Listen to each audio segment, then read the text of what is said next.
তারপরে আর কিছু কয়েকটা বিষয় আমি বলছি, সেটা হচ্ছে life is short, time is sweet. জীবন খুবই সংক্ষিপ্ত, সময় আরো বেশি দ্রুত চলে।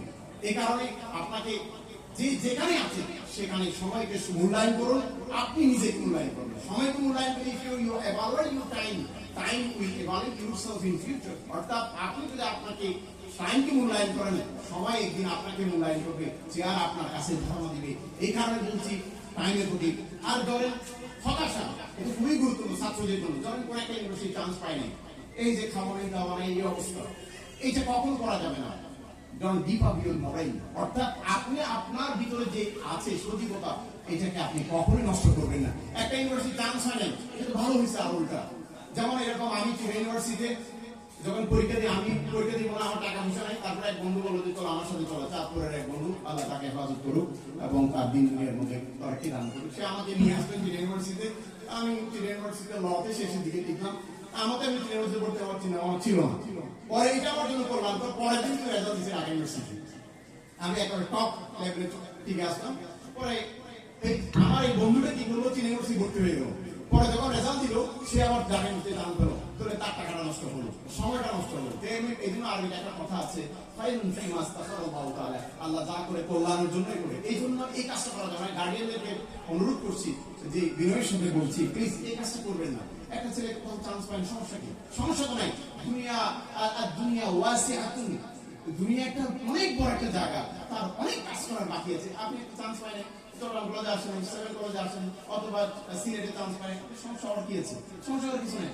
আপনি যেটা বলছি সেটা কাজ করুন, সেটা একটু ধীরস্থির ভাবে।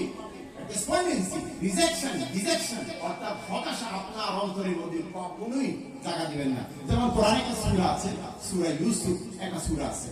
সূরা ইউসুফের মধ্যে আল্লাহ রাব্বুল আলামিন সূরা ইউসুফের হযরত ইউসুফ আলাইহিস সালামের ভাষা দিয়ে একটা কথা বলছেন, সেটা বলছেন লা তাইয়াসু মির রাউহিল্লাহ। অর্থাৎ ওয়ালা তাইয়াসু ইলাল কওমিল কাফিরুন। অর্থাৎ কি করবেন?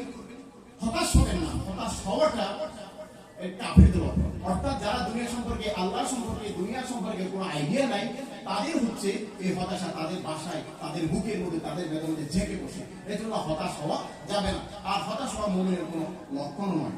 তো এই জন্য বলছি, আরেকটা হচ্ছে আপনি আপনার নীতির প্রতি অটল থাকুন, সৎ থাকুন, be honest and be kind and be servant to the surroundings and surroundings. অর্থাৎ আমি যেটা বলছি সেটা হচ্ছে, আপনি যে একটা নির্দিষ্ট লক্ষ্যে পৌঁছতেছেন, এই লক্ষ্যে পৌঁছতে হলে কি করতে হবে?